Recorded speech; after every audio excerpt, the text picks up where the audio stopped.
Hey guys, and welcome to the Just Hoops YouTube channel. In today's video, we're going to dive into All-Star Weekend and break down the NBA three-point contest. So to quickly talk about the competition, the Mountain Dew three-point contest gives each competitor 70 seconds to shoot as many as 27 shots as he can. With the maximum possible score of 40, the three competitors with the highest scores in the first round will advance to the championship round. The rounds consist of 5 shooting locations, 4 racks containing 4 official NBA game balls worth 1 point, and 1 multicolored money ball worth 2. There's also 2 Dew Zone shots that are deep between the wing and the top of the key that are worth 3 points. So in total, that's how the competition's run, and it's a field of 8 guys in which we have high-level shooters such as McCollum, Trae Young, Zach LaVine, Desmond Bane, Karl-Anthony Towns, VanVleet, Luke Kennard, and Patty Mills. In this video, we're going to really dive into how each guy can shoot, but in a more specific way, we're going to take a look at how they'll be successful in the competition setting. So let's start off by talking about the young gunner all-star out of Atlanta, Trae Young. So let's begin this part of the video by talking about his stats. He shoots 37.5% from 3. In spot-up shots, he shoots 53.7%, and in catch-and-shoot situations, he shoots 47.2%. In general, though, his spot-up and catch-and-shoot shots are not very high volume at all. He takes the majority of his shots off the bounce. As you can see throughout the beginning of these clips, all these shots are off the bounce. He's creating for himself in ball screen situations, playing off of guys, really trying to get downhill, draw defenders, play one-on-one, create space for himself, and really just play his game, which is a lot of he controls the offense for Atlanta. So in general, you'll see him shoot a lot of shots off of the bounce. You can see that he has a ton of range though too. So when it comes to this competition, I think that he'll be successful in those Dew zones that are worth 3 points, which could be really helpful when it comes down to the competition itself. And along with that, spot up wise, you can see that he has the ability to knock down spot up shots from all over the floor, but mostly you see him taking shots from the break to the corner. So his spot up situations tend to be lower on the floor, so I expect his money rack to be one of the corner ones as we go into the competition play. But overall, everyone knows that he is one of the best shooters in basketball. He's one of the toughest shot makers in basketball from deep, and I'm excited to see him compete in the three-point contest. Now let's talk about one of the stars of the Windy City, Zach LaVine. LaVine, in terms of shooting percentages, he shoots 39.9% from 3. In spot-up situations, he shoots 44.3%, and in catch-and-shoot situations, 48.8%. Zach LaVine, as like Trae Young, gets a lot of opportunities off the bounce. But this year, with new stars around him and a different style of play, you're seeing him in a lot of catch and shoot, a lot of spot-up situations where he's playing off the ball, playing off of guys, moving around. And it's nice to see in terms of his game growing. Last year and in years prior, it was a lot of one-on-one play, a lot of ISOs, a lot of I'm going to create for myself, knock down this deep step-back 3, which he still does today. But you can see him playing off of DeMar, playing off of Vucevic, playing off of the role players going downhill. He does a really good job at finding space, being set, and knocking down these shots on a really consistent basis. So in terms of the competition, I think he's going to be one of the best guys there, and he's a highly competitive dude on top of it. He's able to shoot from across the board. I think he's going to put his rack on one of the wings or corners, same as Trae Young, because a lot of his spot-up opportunities are as he is spaced off of other guys in action. He's a great shooter, and I just think he's going to do a really good job in the competition, and I'm excited to watch him compete on Saturday night. Now let's talk about one of the 2 elite guards in Memphis, Desmond Bane. Let's start off with the numbers about Bane. Bane is shooting 41.5% from 3. In spot-up situations, he's shooting 46.4%, and in catch-and-shoot, he's shooting 43.1%. He's an elite shooter. He's doing an awesome job at playing off of guys, whether that means playing off Steven Adams in elbow touches, post-ups, playing off of Ja Morant going downhill, playing off of Jackson going downhill. He's doing an awesome job. He really moves well off the ball. And most of his shots come in spot-up situations. He might take a bounce or 2 in flybys, which he's really good at. But overall, he gets a lot of his shots just finding space, being ready to shoot, and knocking them down whether they're contested or not. I think he's one of the best spot-up shooters in basketball. And I think that will do him a really good job in competition play due to it all being catch and shoot, quote unquote. But I think he's going to put one of his racks probably in the corners because that's a majority of his shots. He also has range, so I think those dew points are going to be big time for him. And he's a big time shooter, and he's showing it this year, game in and game out. He's able to hit big shots in big time spots, play off of guys, and I think that that's going to just go straight into competition play, and he's going to be someone to really watch as we get down to the final rounds. Time to talk about Karl-Anthony Towns, one of the best three-point shooting big men in the history of the NBA. So let's go right to the numbers. He's shooting 40.8% from three. In spot-up situations, he's shooting 44.7%.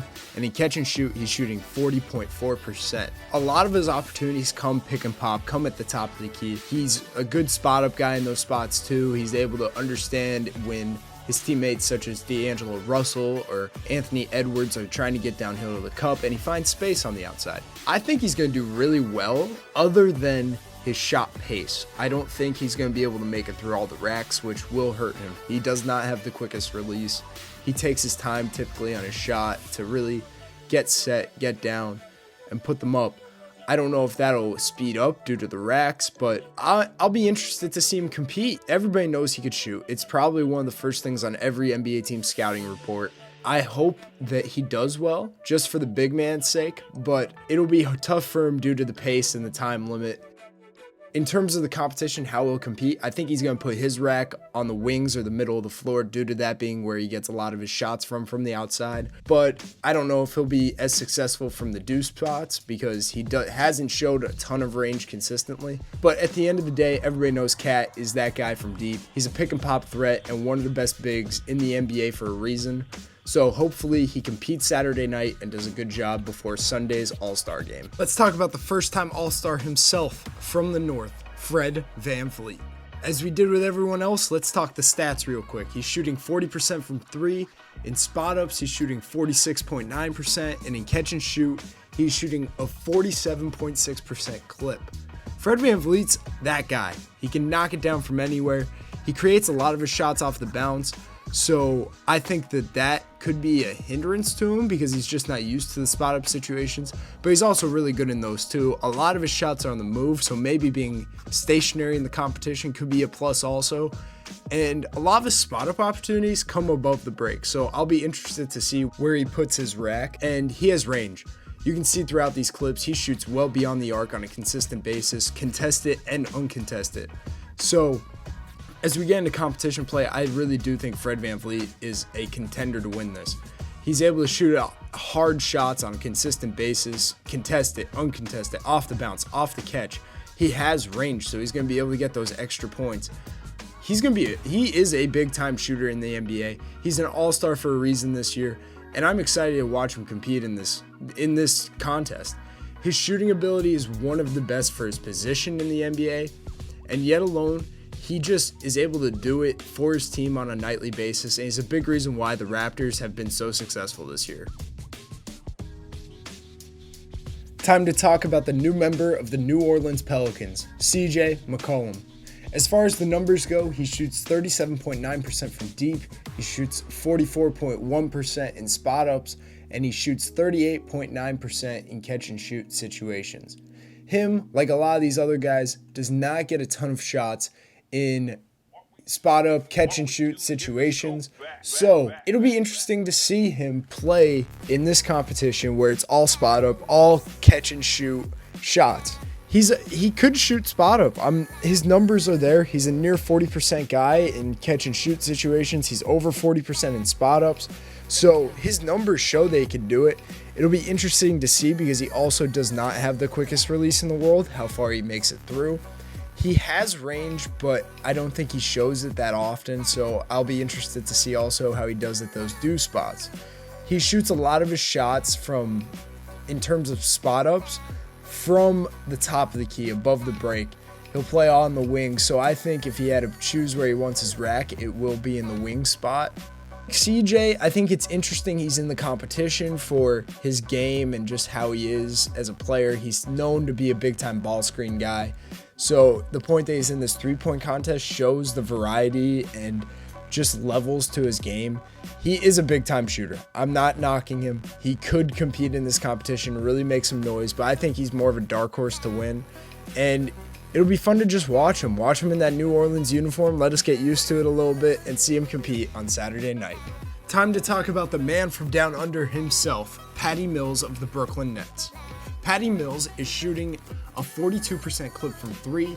In spot-up situations, he's shooting 43.6%, and the same 43.6% in catch-and-shoot situations. Patty Mills is one of the best spot-up and catch-and-shoot shooters in basketball, playing around these high-level guys that he's put in spots to run off of screens, find cracks on the outside, just be a knockdown shooter. So I think he's built for this competition. I think the thing that'll hinder him is that he jumps very high when he shoots the ball. And I think that that'll slow him down a little bit, maybe even tire out the legs. That's a lot of shots that you gotta get up and in a short period of time. So if you get that much lift every time, you might not be able to get all your shots off the way that you want to get them off. And he is a big time shooter. I think that he could compete if he just gets in a flow, gets the shots going.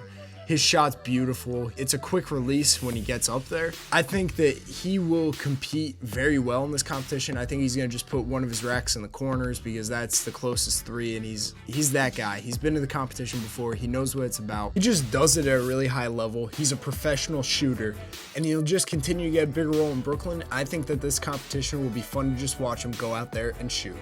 Time to talk about the man out of LA, Luke Kennard. He's shooting 43% from 3. He's shooting 47% in spot-up situations, and he's shooting 44.7% in catch and shoot. In terms of spot-up shooters, he's the highest percentage shooter in the competition. He's a deadly shooter from deep, and he's a big reason why the Clippers are staying afloat. He'll have games where he goes off, and he's just able to find a shot, whether it's off of the move, in spot-ups, playing off of guys. He does a really good job at just finding space, moving around, and just doing his job at being that knockdown, deep threat on a nightly basis. I think he's somebody people need to really keep an eye on in this competition. He's done it before, and he's back here again, and I think he's out here to try to win this. He's going to compete. He's going to show out. He's on one of the chippiest teams in the league, and I think that that's a big reason why he's playing so competitively. Because he's on it with a group of guys that don't have their 2 all-stars, that have to go out there on a nightly basis and do it themselves. His ability to shoot the ball too is one of the best in basketball, and I want you to check out these last 2 clips. He was a big reason why that they won this last clutch game. He knocked down a big deep shot that could show that he could be successful in them deuce spots and hit one off the bounce. He's an elite shooter and can really compete on Saturday night. So, in terms of the contest, it's going to be fun. We got 8 high-level shooters in different situations that do different things, but at the end of the day, all these guys could shoot it at a very high level, and it'll be really fun to watch. In my opinion, I believe the winner will be Desmond Bane of the Memphis Grizzlies. Desmond Bane is an elite spot-up shooter. I know him and Kennard are 2 really high-level guys that I think it's going to come down to, but I think Desmond Bane has the speed, has the ability to get through shots without tiring, and he has range. He has a nice quick stroke. He has all the things that add up to being successful in this competition. So in my opinion, my pick is Desmond Bane. I hope you guys enjoyed this video. I hope you guys are excited for All-Star Weekend coming up. And for more content like this, please like, subscribe, and share, and we will catch you guys in the next one.